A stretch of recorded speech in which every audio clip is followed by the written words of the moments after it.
This is election hour, and I got a huge update in polls for you. Now, this should really give you a clear look on what's about to happen. Now, as you can see, I got Nevada, Arizona, Wisconsin, Michigan, Pennsylvania, North Carolina, Georgia, and for right now, I'm even throwing Virginia in there. There could be others. We're not getting a lot of information on New Jersey. And just a year ago, it was only about a 7-point lead for Biden at that time. So I think that could possibly be in play, but we're going to go with the facts here. So first, we're going to jump in on Virginia. Now, we're actually going to, of course, look at RealClearPolitics, but I'm also going to show you 270 to win, and just that might blow your mind just a little bit. But as you can see from right here, it's not looking good for Trump, so it says. But if you really look, the only two in October, okay, 10-point lead, but with 16% other, I'm going to tell you why that's significant. And then a 9-point lead. Okay, 16% other. There's really only one other, right, Kennedy, who would get that majority lead 16%. And now that's going to Trump. So wouldn't that make it close to a tie?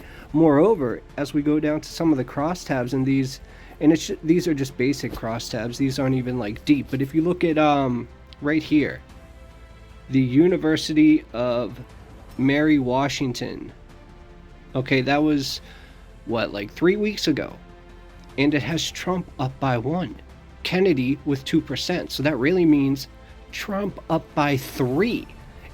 Yes, Trump up by 3 in Virginia, but then you got these puff polls that are saying, oh, it's actually 9 or 10 points. So guys, Virginia's in play right now. To be honest with you, I think it is 100% a coin flip. Heads it's Harris, tails it's Trump. And by the way, we are starting off at Harris with 213 electoral votes and Trump with 219 electoral votes. I already filled in the basics of the map, okay? That way we don't got to go over the same song and dance with everything, all right? But that means for Virginia, right now, even though I think it's a 50-50 toss-up, we will put it tilt. Yes, tilt to Harris. Okay, now the next thing we're going to look at is Arizona. Off of RealClearPolitics, as you can see, in 2020, Biden had a 3.5-point lead at this time. And then in 2016, Trump was actually up by 0.7, which is when he won. But look at now. He's on average up 1.1%, with the last 3 polls saying 2%, 5% by New York Times Siena, which is a left-leaning poll, and then 2% by Trafalgar, who are very accurate. So it's looking like Arizona is going to go to Trump by anywhere from 2 to 4 points. So that means we are going to put Arizona into the lean category, because I do believe it's going to be above 2 points. Okay, now just so we can kind of finish out the West Coast, we're going to check out Nevada. Okay, first, I'm just going to show you guys, if you've never been on 270 to win, it's actually a really cool site, especially when we're talking about the states. Now, as you can see here, right, everything that's up in the air, Michigan, 0.5 for Trump on average, Nevada, 0.6, North Carolina, 1.2. And let's see any other swing right here, Arizona, 1.8, Georgia, 0.5. Pennsylvania, 0.1. In fact, the only state that is not for Trump at this point is 0.3% for Wisconsin. But remember, we're about to look at something, so remember Wisconsin. But we're going over Nevada right now, so we might as well just check here what it says about Nevada, the last couple of polls. Let's see what it says. Okay. Yeah, see, look at the other. Whenever something said like 2 to 3 is acceptable, okay? But whenever something says 8 or 9%, that means they're hiding some of the vote that obviously RFK would have got, which will go to Trump, majoritively. So look at this. We have the Wall Street Journal of everybody saying that 6 points for Trump, and this was just a couple days ago. And then the Trafalgar group has it basically at a tie. That's very interesting. But Nevada has been one of those states where people say it's a toss-up. I actually think it's not. I think it's a battleground state, and I think that Trump is actually going to win by more than a tilt margin. Yes, I think even though a lot of these polls are close to a tie, I really do think when you have something like Bloomberg, they're always off. But we got Emerson by 1, So Emerson and Trafalgar are basically saying the same thing. But for the Wall Street Journal and some other polls to be saying now that Trump has the average by 0.6, especially with the betting odds going up, I would say he's going to win probably by 2 points. But now that I think about it, it could be in between 1 and 2 points. So we're going to put a tilt on that. Yes, we're going to be logical and fair. So we are going to just put it as a tilt in Nevada. So what does that do? That brings Trump's total up to 236, while Harris's is still at 226. Okay, now, since I just talked about Wisconsin, we might as well go check it out. This is on 270 to win, and as you can see, Wisconsin is the only state where Trump is down in the battleground polls. And as we click on it, we can see that as of today, they're tied. As of the other day, or 3 weeks ago, they were tied. And then before that, Emerson College, which is pretty much on point, Trump up 1. And then we even have Quinnipiac saying he's up 2. That should really make people scared. I'm just saying. So this looks like, to me, it says by 0.3, but let's look at RealClearPolitics, and that's going to really open your eyes. Okay, so on RealClearPolitics, here we go. And as we can see, it's basically a tie, and then Trump's up before that with the Quinnipiac, only 0.3 by Harris. But look at this. In 2020, Biden was scheduled to win by over 6 points. And remember, he only won by 0.6 points, one of the smallest in the nation. And if we look at Hillary Clinton, same thing. She was supposed to win by 6, and she lost. So the fact that they are tied, basically 0.3%, that's a statistical tie, that means it's probably going to Trump by 3 to 4%. I mean, unless the polls just got it horribly wrong, but you would think that would have to be for like 8-12 years in a row they've got them horribly wrong, and for them to all of a sudden switch all of a sudden, yeah, I don't buy it. So we are going to now put Wisconsin into, it could really either be tilt or lean, but to be more fair for you guys, I'll put it in tilt. Okay, now let's move right over to its neighbor, Michigan. Now remember, Michigan was one of those states where Clinton was supposed to win by 11 points and Trump won. Biden was supposed to win by 7.2, and I think he ended up winning by about 1.4. But look at this. The tide has totally turned. Trump is up in almost every single poll. And he's tied in the Emerson poll. But Quinnipiac has him up by 4. That is just huge. I mean, that's huge.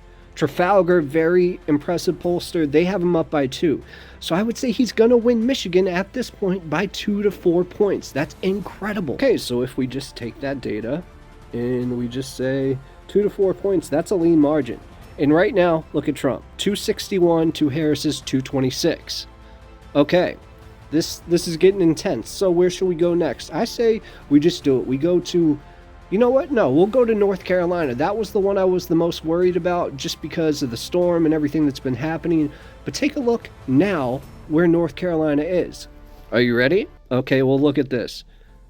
Yeah, it's over a point, almost a point and a half now, with the last 3 polls going to Trump and Rasmussen, who are some of the, other than Atlas reports, basically the most reliable pollster out there. And I think they're even more reliable than Atlas. Atlas just happened to get it right last year, or 4 years ago. But look at this. They have Trump up by 5 in North Carolina.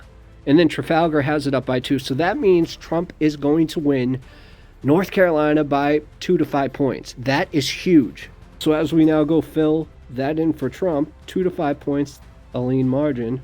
Now look, we're already at Trump has now been elected. The confetti flies down. But let's do our due diligence and get Georgia and Pennsylvania out of the way. Because remember, like 4 years ago, there can be upsets. Michigan can go to Harris. So just in case, we got to play these out. So Georgia right now, Trump has a lead, a little slimmer than North Carolina, but it's still a lead. I mean, we got Trafalgar +1, and we got Trump by insider advantage +2. Biden had a 1% lead, and Trump had a 5% lead back in 2016 when he won. So, yeah, that tells me this is going to be probably one of the closest of the states, but it is still going to be a tilt margin for Trump. Okay, so here we go, making it a tilt for Trump. So that brings his total up to 293. Now, Pennsylvania, this is where everybody says whoever wins Pennsylvania is going to win the election. Well, as you see, if Trump wins Michigan, Wisconsin, and there's a whole different other factors too, he wins without Pennsylvania. But let's go to Pennsylvania and see who's winning right now. I mean, last time I looked, Harris, I think, was up a little bit, but oh boy. Oh boy. See, look, Trump took the lead. Oh, and look at all these polls. Oh, man. This is bad for Harris. Oh, she only has Quinnipiac and New York Times. Ouch. Yeah. I mean, you got Emerson by 1. Rasmussen, like I said, the most reliable, up by 3. So this tells me what we all kind of know deep down. As you can see, Clinton was up by 8% when Trump won, and Biden was up by 6.4 when Trump lost. Weird, right? But either way, with Trump being up, there's no doubt that he's going to win, probably by 2 to 4 points. This is just incredible. And as we know, Trump polls better towards the end of October and into Election Day in November. So now giving Pennsylvania to Trump, oops, did not mean to give New York to Trump, even though wouldn't that be a surprise? If New York somehow went to, I only think it's a 7-point game. I know, call me crazy, I only think it's about a 7-point game, and I think in New Jersey it's 4 to 7 points. So you never know what could happen. I mean, even in California, for miles, sometimes you see everybody trying to get in Trump. Whenever he's down there, they try to see him.